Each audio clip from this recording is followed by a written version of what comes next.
Hi, I'm Sarah, and whenever people ask me what the defining moment of my youth was, they usually expect to hear about a graduation or a first love. But me? I was 18 years old. I was just a normal girl with big hair, standing in a crowded room with my heart pounding in my chest. And then the crowd parted. He walked right up to me, extended his hand, and changed my life. Because it's not every day that Patrick Swayze pulls you out of a crowd to dance to the time of my life. Let me take you back to 1987. To really understand how profoundly this moment altered the trajectory of my life, you have to mentally travel back with me to 1987. Imagine a world before smartphones, before social media, before you could instantly stream any song or movie you wanted. Being 18 back then felt incredibly isolating, but also incredibly magical. Your whole world was your local mall, your high school, and the radio station you listened to every night in your bedroom. We didn't have a million distractions, so when something big happened in pop culture, it didn't just pass us by in a 24-hour news cycle. It consumed us completely. And in the late summer of 1987, nothing consumed us more than Dirty Dancing. I remember the very first time I sat in that darkened movie theater, the smell of stale popcorn, the sticky floor, and the absolute electricity in the air. From the moment those opening credits rolled and the music started, I was completely paralyzed. It wasn't just a movie about dancing. For me and for millions of other girls my age, it was a profound awakening. We all looked at Frances Baby Houseman and saw our own awkward, insecure reflections staring back at us. She wasn't the cheerleader. She wasn't the most glamorous girl in the room. She was just a smart, slightly naive girl carrying a watermelon, trying to figure out who she was in a world that expected her to just sit quietly in the corner. And then there was Johnny Castle. There was Patrick Swayze. Until that movie, the teenage heartthrobs we were used to seeing were either rebellious bad boys who treated girls poorly or completely unattainable rock stars. But Patrick brought something entirely different to the screen. He was incredibly masculine, with those broad shoulders and that effortless swagger, but he had this deep, soulful tenderness. He protected Baby. He respected her. He saw her potential when nobody else did, not even her own family. He made us all believe that somewhere out there a man existed who would demand that we be taken out of the corner and brought into the light. I went back to that theater 6 more times that month. I spent my entire allowance on the soundtrack cassette tape and played it on my Walkman until the magnetic tape physically warped and snapped. I knew every single breath, every drum beat, every lyric of the time of my life. I would lock my bedroom door, press play, and close my eyes swaying around my room, pretending I was in the Catskills. But in reality, I was just Sarah. I was 18, gangly, clumsy, and painfully shy. I had hair that I fried with too much aerosol hairspray and a wardrobe entirely composed of oversized pastel sweaters. I wasn't a dancer. I wasn't graceful. I was the girl who tripped over her own feet just walking up to the chalkboard in math class. The fantasy on that movie screen was my ultimate escape, but I knew it was exactly that, just a fantasy. Hollywood was millions of miles away from my quiet suburban reality. The actors on those movie posters taped to my bedroom wall were like mythological gods. You admired them, you dreamed about them, but you absolutely never, ever expected them to step out of the poster and into your real life. I had completely accepted that my life would be beautifully, safely ordinary. I had accepted that the closest I would ever get to Johnny Castle was pressing rewind on my cassette player. I had no earthly idea that the universe was about to completely rewrite my story, and that the man who taught an entire generation how to dance was about to teach me how to believe in miracles, It was late October, and the crisp autumn air had just started to settle over the city. I was sitting on the floor of my bedroom, surrounded by geometry homework, listening to the local FM radio station. The DJ's voice suddenly cut through the music with an announcement that made my heart physically stop in my chest. There was going to be an exclusive, invite-only charity gala downtown that coming weekend. It was a massive promotional event for a youth foundation, and the guest of honor was none other than Patrick Swayze. They weren't selling tickets to the public. The absolute only way in for a regular person was to be caller number 7 right at that exact moment. You have to remember, we didn't have speed dial on our cell phones back then. We had clunky, heavy plastic landlines tethered to the kitchen wall with long coiled cords. I grabbed my bedroom extension phone, my hands shaking so badly I could barely press the numbered buttons. I dialed. Busy signal. I slammed the receiver down, picked it up, and dialed again. Busy signal. I must have hit those buttons 50 times in a row, my finger aching, my breath catching in my throat every time the line clicked. And then, on the 51st try, it didn't beep. It rang. A producer picked up and said the words that would permanently alter my universe. "Congratulations, you're caller number 7. I screamed so loud my mom came running up the stairs thinking I had injured myself. I collapsed onto my carpet, clutching the receiver, sobbing pure, hysterical teenage tears. I had 2 tickets to see Johnny Castle in the flesh. The next 48 hours were a complete blur of chaotic, euphoric panic. Who was I going to take? My best friend Lisa, of course. She had been sitting right next to me in the theater for all of those Dirty Dancing viewings, sharing the same impossible daydream. Then came the ultimate crisis. What on earth was I going to wear? I scoured every single rack at the local department store, desperately searching for something that would make me look sophisticated, mature, and maybe, just maybe, like someone who belonged in the same room as a Hollywood superstar. I settled on a dress that, looking back now, was the absolute epitome of 1987 fashion. It was this vibrant, almost neon pink satin, with shoulder pads so massive they practically had their own zip code, a cinched drop waist, and a skirt that poofed out like a deflated parachute. I spent 2 solid hours in the bathroom with a curling iron and half a can of Aquanet hairspray, teasing my bangs until they defied gravity. I sprayed myself with an ungodly amount of drugstore perfume, threw on my uncomfortable heels, and looked in the mirror.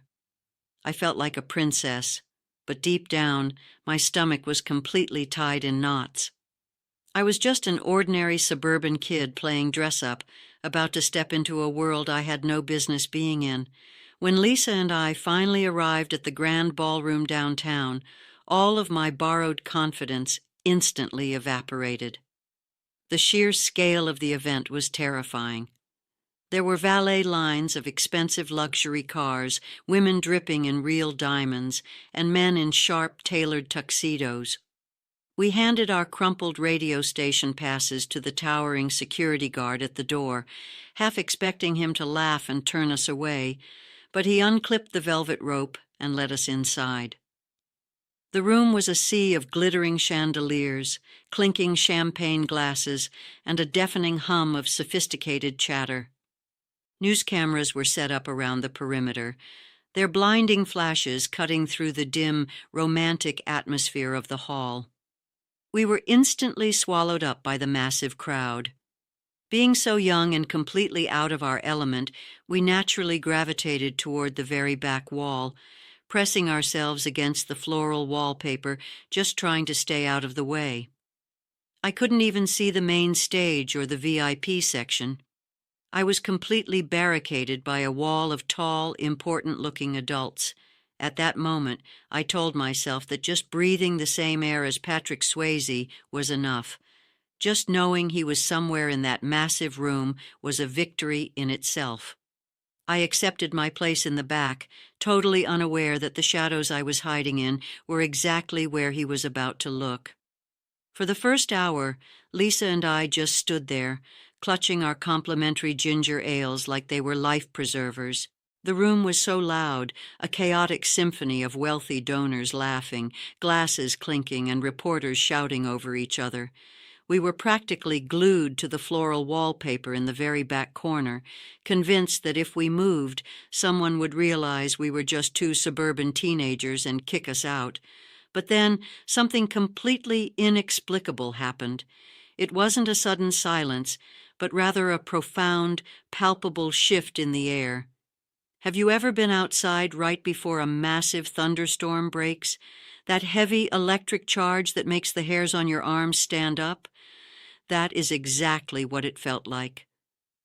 A ripple started at the main entrance and moved through the massive ballroom like a wave.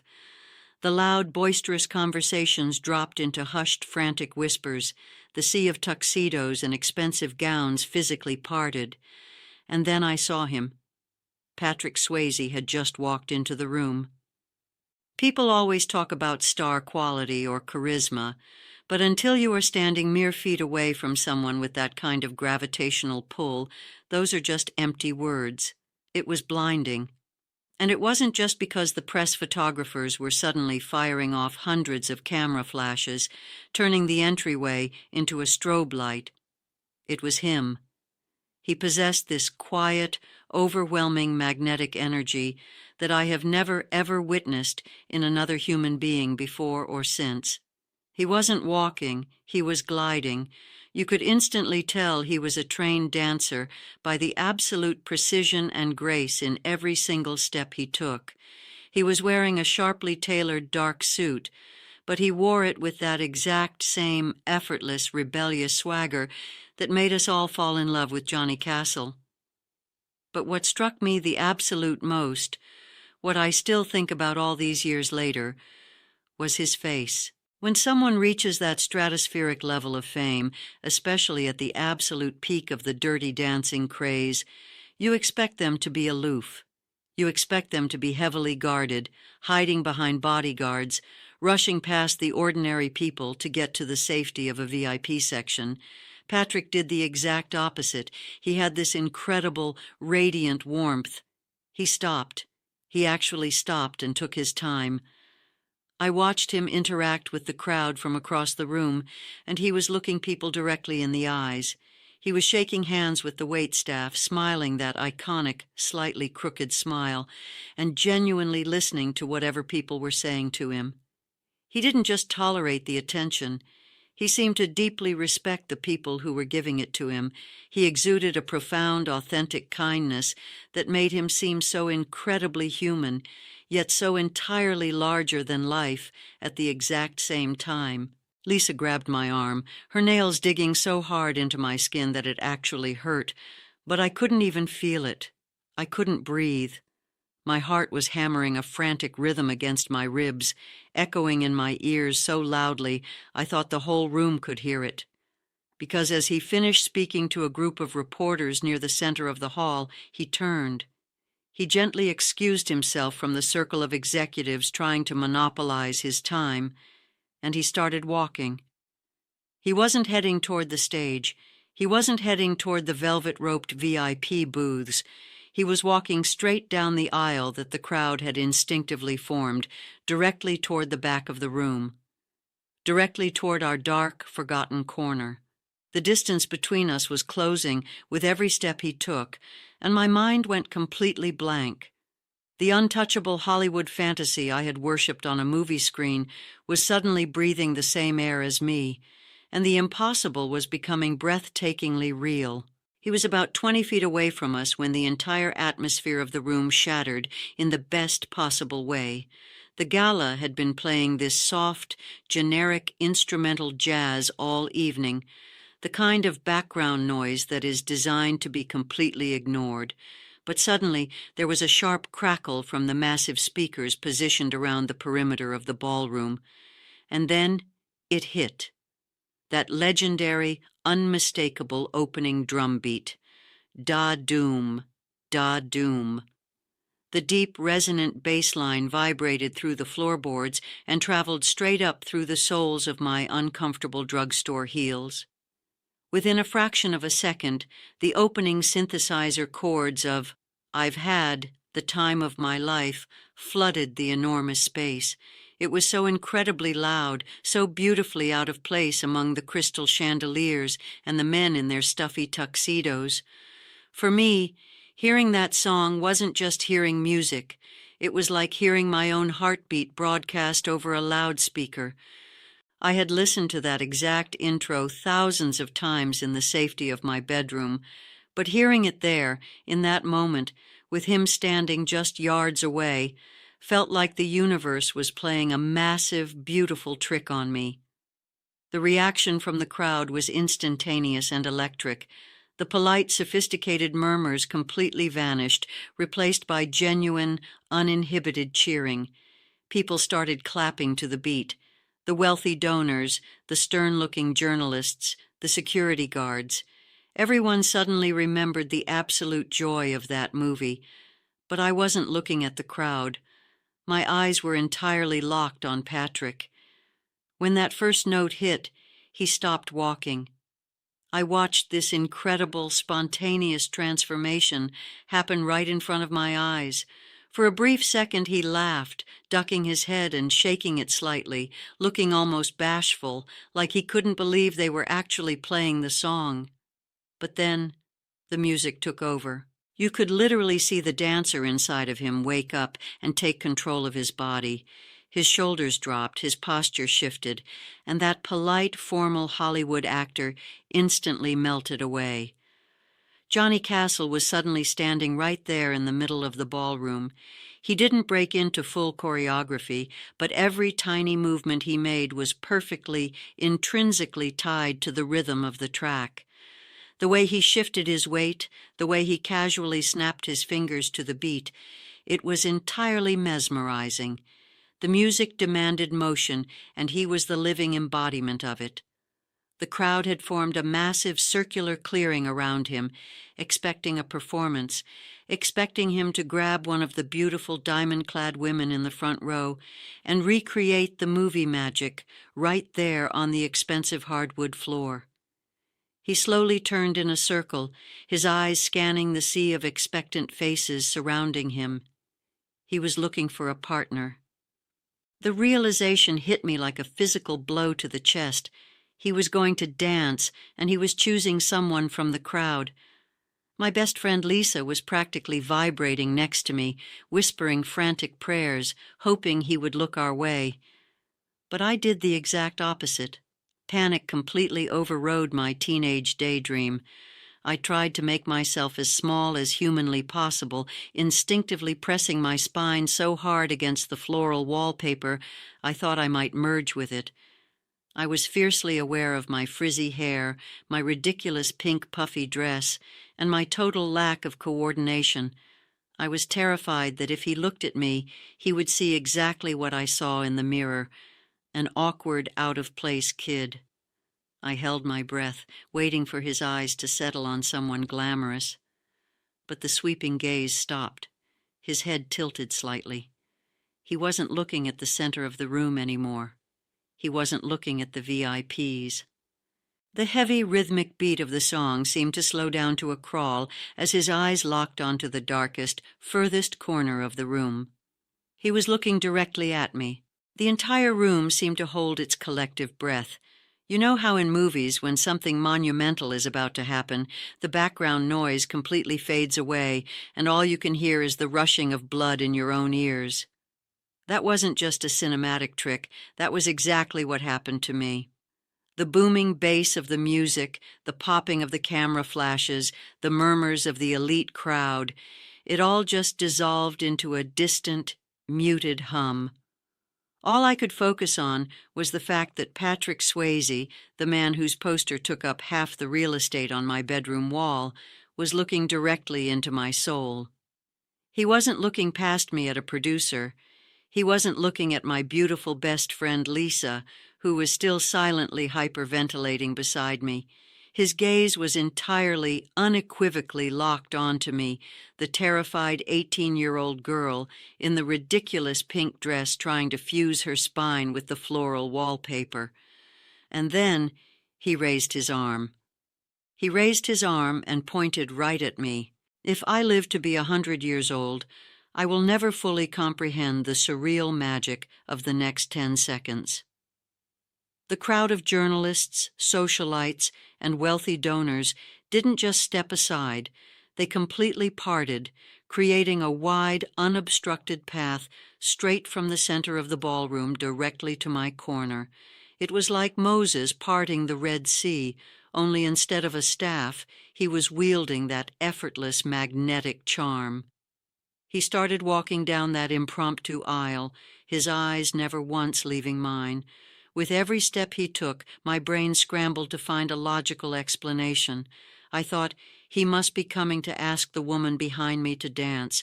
He must need to use the emergency exit. Every rational, insecure thought I had told me that this could not possibly be happening to me. I was Sarah from the suburbs. I was nobody. I was just the 7th caller on a local radio station. But he didn't stop. He walked until he was standing less than 2 feet away from me. Up close, he was even more striking. I could see the slight crinkle at the corners of his eyes, the absolute genuine warmth radiating from him, and the faint sheen of sweat on his brow from the heat of the camera lights. The scent of his cologne, something clean, sharp, and incredibly masculine, cut through the overpowering smell of my cheap drugstore perfume. He didn't say a word at first. He just stood there, letting the heavy, rhythmic beat of the time of my life swell around us, completely ignoring the hundreds of people staring at us. Then he shifted his weight, flashed that devastatingly perfect, slightly crooked smile, and extended his right hand toward me. His hand was strong, calloused, and perfectly steady. He leaned in just a fraction of an inch, his voice smooth and incredibly gentle as it broke through my total paralysis. "Do you want to dance?" he asked. The question was so simple, yet it carried the weight of a million teenage dreams. I tried to speak. I desperately wanted to say something witty or charming, or even just utter a basic yes, but my vocal cords had completely abandoned me. I had literally forgotten the English language. My mouth opened, but no sound came out. Lisa gave me a brutal, frantic shove from behind, jolting me back to reality. Trembling from head to toe, feeling completely inadequate but entirely mesmerized, I slowly lifted my arm. My palm was sweaty, my fingers were shaking uncontrollably, but I reached out. I placed my terrified hand into his, and his fingers gently but firmly closed around mine. He gave my hand a reassuring squeeze, silently promising that he had me, that I was safe. And just like that, he pulled me away from the wall, out of the shadows, and directly into the brightest light I had ever known. The moment my uncomfortable drugstore heel stepped onto the polished hardwood of the makeshift dance floor, the sheer gravity of what was happening threatened to crush me completely. I was surrounded by a solid wall of hundreds of people, blinding camera flashes exploding like lightning in my peripheral vision, and the deafening, iconic chorus of the song echoing off the vaulted ceiling. My mind was screaming a million panicked warnings. I was positive I was going to trip over the ridiculous, voluminous hem of my pink satin dress. I was terrified I was going to stomp heavily on the feet of the most famous dancer on the planet. I was just an uncoordinated, wildly insecure teenager who had never danced a single step outside the locked doors of her childhood bedroom. But Patrick didn't let any of that panic take root. The second we reached the center of the clearing, he didn't just start performing for the cameras. He entirely focused his attention on me. He placed his right hand firmly but gently on the small of my back, his left hand still holding mine, and he pulled me into his frame. It was the exact same protective, commanding hold he used on screen, and instantly a profound sense of calm washed over my entire body. I realized in that split second that I didn't need to know how to dance, because he was going to carry us both.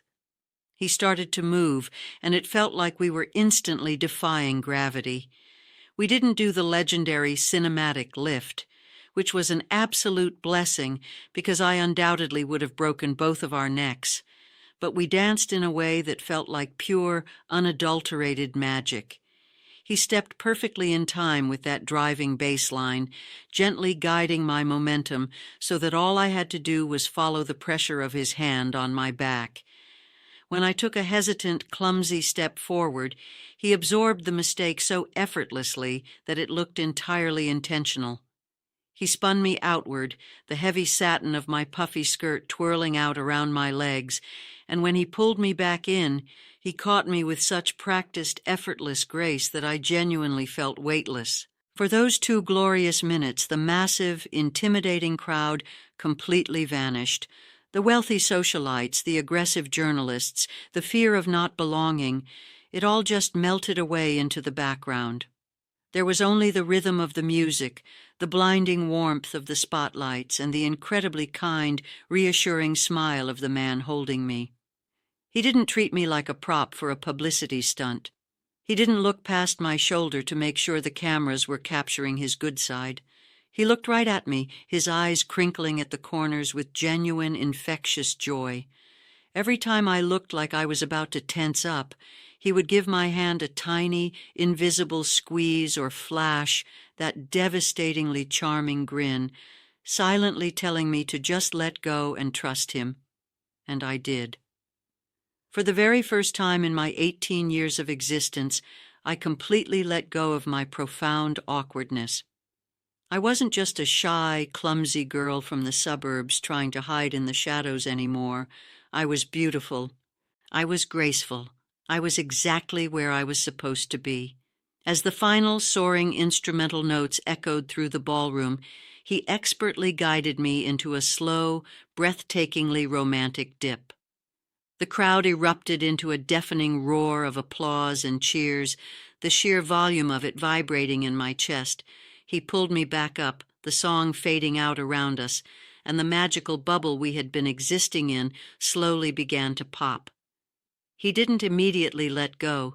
He kept his hand warmly wrapped around mine for just a second longer, leaning down slightly so I could hear his deep, soothing voice over the roaring crowd.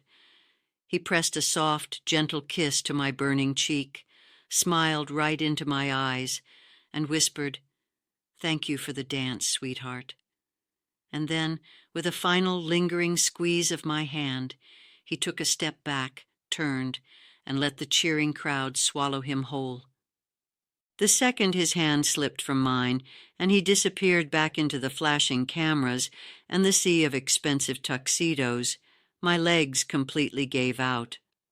I stumbled backward, entirely numb, until my shoulders hit the safety of that awful floral wallpaper, where this entire impossible dream had started just a few minutes prior. Lisa grabbed me by the arms, her eyes wide as saucers, completely incapable of forming a coherent sentence. She just kept gasping and shaking me, while all I could do was press my trembling fingers to my cheek, where I could still feel the warm, lingering press of his lips. The gala carried on. The jazz band resumed their soft background playing, and the wealthy donors went back to clinking their champagne flutes, completely unaware that the tectonic plates of my entire universe had just violently, beautifully shifted. I don't remember walking out of that ballroom. I don't remember the car ride home, or taking off that ridiculous puffy pink dress, or washing the heavy aerosol hairspray out of my hair. The only thing that remained sharply, vividly in focus was the absolute certainty that I was no longer the same girl who had walked through those doors. For 2 breathtaking minutes, I hadn't been invisible. Decades have passed since that autumn night in 1987. The neon signs faded, the cassette tapes were thrown away, and the awkward 18-year-old girl eventually grew up, navigated the complexities of adulthood, and learned how to build a quiet, beautiful life of her own. But time is a thief, and as we all heartbreakingly know, it eventually stole Patrick away from us far too soon. When the news broke that we had lost him, the entire world grieved the loss of a cinematic icon. People mourn Johnny Castle, they mourn the rugged, untouchable movie star, and they mourn the talent that defined an entire generation. But sitting in my kitchen, staring at the television screen through a thick blur of tears, I wasn't mourning a celebrity. I was mourning a profoundly kind, gentle man who once looked across a crowded room of important, powerful people and chose to give a terrified, insecure teenager the greatest gift imaginable. He didn't have to pull me out of the shadows that night. He could have chosen a model or a wealthy socialite or someone who actually knew how to dance. But he didn't. He chose the girl who desperately needed to be reminded that she was worthy of being seen. Today, whenever I am walking down the fluorescent-lit aisle of a grocery store or sitting at a table at a summer wedding, and I hear those sudden, iconic opening synthesizer chords echoing through the speakers, I physically stop in my tracks. I don't just feel a fleeting sense of sadness or a wave of 80s nostalgia. The years instantly melt away. I close my eyes and I am 18 years old again. I can smell the faint, sharp scent of his cologne. I can feel the overwhelming heat of the camera flashes on my skin. I can feel the firm, reassuring weight of his hand resting on the small of my back, guiding me across that polished hardwood floor while the whole world faded to black. Patrick Swayze gave millions of people a reason to go to the movies, but he gave me a memory that is so deeply ingrained in my soul that absolutely nothing can ever tarnish it. He taught me that magic isn't just something that happens on a silver screen in a darkened theater. Magic happens when someone takes the time to make you feel completely, undeniably extraordinary, even if it is just for one single night. He truly, genuinely gave me the time of my life.